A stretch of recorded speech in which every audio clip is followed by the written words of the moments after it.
meilleurs étudiants, j'espère que vous allez bien. Donc, au niveau de cette vidéo, nous allons découvrir des cours considérablement importants qui concernent toujours le lexique. Donc, on va reconnaître le fonctionnement des synonymes. Qu'est-ce que c'est les synonymes? Les antonymes, les paronymes, les homonymes et les pseudonymes. Donc, 5 axes considérablement importants à comprendre. Donc, il faut distinguer entre les synonymes, les antonymes, les paronymes, les homonymes et les pseudonymes. C'est tellement facile. Donc, on commence avec les synonymes. Donc, les synonymes, tout simplement, c'est quand on a deux mots ou trois mots qui ont un sens proche. Pas le même sens, un sens relativement proche. Donc, c'est remplaçable. Donc, quand on a un mot est remplaçable par un mot. On peut dire un paysan et c'est possible de dire aussi un montagnard. C'est possible de le dire. Un campagnard, un fermier. Donc, ce sont des synonymes. On peut dire aussi voir, regarder, la maison, la demeure. Donc, ce sont des synonymes. Ce sont des mots qui ont un sens proche, tout simplement. Passons maintenant à ce qu'on appelle les antonymes. Donc, c'est le contraire. Donc, ce sont des mots qui n'ont pas un sens proche, mais qui ont des sens contradictoires, qui ont des sens contraires. Donc, quand on dit par exemple descendre, le contraire c'est monter. Le contraire c'est monter. Aller, retour. L'aller et le retour. Donc, on peut dire aussi parler, se taire, grand, petit, beau, laid. Donc, tout ça, ce sont des antonymes. En ce qui concerne les pseudonymes, ça va être une autre affaire. C'est une autre affaire. Donc, ces pseudonymes, c'est tout simplement quand on a un livre ou un écrit de façon générale qui n'a pas de nom exact, de nom réel, de nom concret. Donc, on donne un nom supposé à un livre. Donc, ça s'appelle un pseudonyme.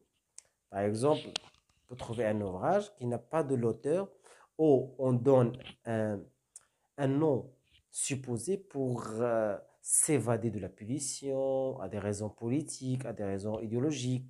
Parfois, l'auteur ou le penseur a peur de critiquer une institution politique, etc. Donc, il écrit un livre sans indiquer son auteur. Quand on a un livre qui a un auteur inconnu, on parle de ce qu'on appelle pseudonyme. On est bien d'accord? Donc, voilà ce qu'on appelle le pseudonyme. En ce qui concerne les homonymes, donc homonyme ou homophone, ça c'est presque la même chose. Donc, ce sont des mots qui ont un sens, plutôt un son analogue, qui se prononcent de la même façon, mais qui n'expriment pas la même chose. On parle de ce qu'on appelle les homonymes. Par exemple, la mer et la mer. L'étendue d'eau et la maman, la mer.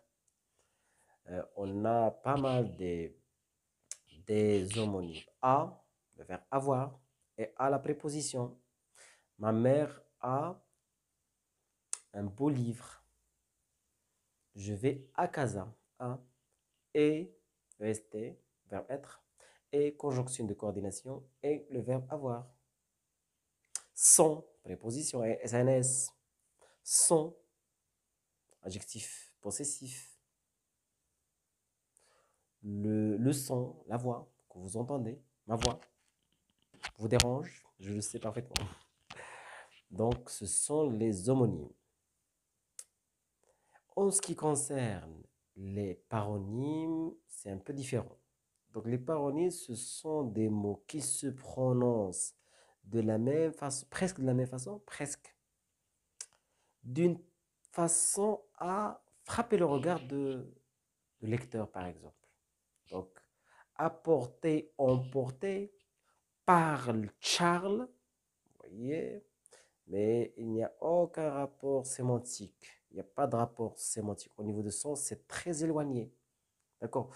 Collision, collusion, culture, structure, c'est un peu loin. Donc, voilà ce qu'on appelle les paronymes. Donc, ce sont des mots qui se prononcent presque de la même façon, d'une telle façon ou de sorte qu'ils frappent le regard du lecteur, mais qui expriment des sens totalement différents. On est bien d'accord? Donc voilà tout simplement les différentes explications qui concernent les homonymes, les antonymes, les paronymes, les synonymes et enfin les pseudonymes. On est arrivé à la fin de cette vidéo. N'oubliez pas d'appartenir à votre institution culturelle, langue et culture en cliquant sur le fameux bouton rouge s'abonner et très bonne journée. Je vous kiffe considérablement.